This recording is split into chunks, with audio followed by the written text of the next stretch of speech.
Hi friends, please subscribe to Amravati Media and press the bell icon for more latest updates.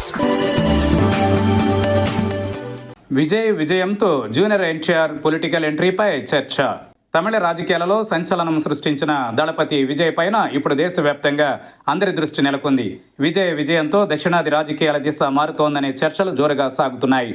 ఆయన స్థాపించిన తమిళగ వెట్రి కజగం విజయం సాధించిన తరువాత ఇప్పుడు సోషల్ మీడియాలో మరో పేరు ట్రెండింగ్లోకి వచ్చింది. అదే జూనియర్ ఎన్టీఆర్. దక్షిణాది స్టార్ హీరో విజయ్ తక్కువ సమయంలోనే ప్రజల్లో బలమైన మద్దతు సంపాదించడంతో సినీ నటుల పొలిటికల్ ఎంట్రీ పైన మళ్లీ ఆసక్తికర చర్చ జరుగుతోంది. ఈ నేపథ్యంలోనే టాలీవుడ్ స్టార్ జూనియర్ ఎన్టీఆర్ రాజకీయ ఎంట్రీపై తెలుగు రాష్ట్రాల్లో కూడా చర్చ మొదలైంది. ప్రస్తుతం జూనియర్ ఎన్టీఆర్ నుంచి రాజకీయ ఎంట్రీపై ఎలాంటి అధికారిక ప్రకటన లేదు. చాలా కాలంగా ఆయన రాజకీయాలపై మౌనం వహించారు. ఆయన పూర్తిగా సినిమాలపైన దృష్టి సారించారు.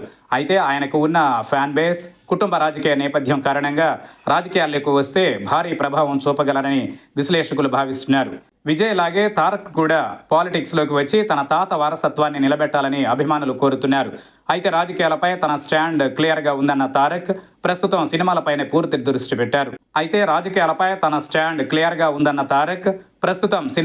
పూర్తి దృష్టి పెట్టారు.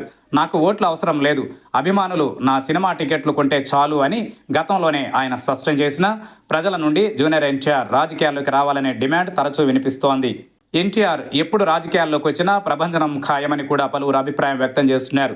అయితే ఎవరు ఎంతగా డిమాండ్ చేసినా సోషల్ మీడియా వేదికగా జూనియర్ ఎన్టీఆర్ పొలిటికల్ ఎంట్రీపై ఎన్ని పోస్టులు పెట్టినా ఎన్టీఆర్ మాత్రం ఇప్పట్లో రాజకీయాల వైపు చేసే ఆలోచనలో లేరు. అయితే ఎవరు ఎంతగా డిమాండ్ చేసినా సోషల్ మీడియా వేదికగా జూనియర్ ఎన్టీఆర్ పొలిటికల్ ఎంట్రీపై ఎన్ని పోస్టులు పెట్టినా ఎన్టీఆర్ మాత్రం ఇప్పట్లో రాజకీయాల వైపు చూసే ఆలోచనలో లేరు. మరి భవిష్యత్తులో అయినా ఎన్టీఆర్ రాజకీయాల్లోకి వస్తారా లేక సినిమా రంగానికి పరిమితం అవుతారా అన్నది కాలమే నిర్ణయించాలి.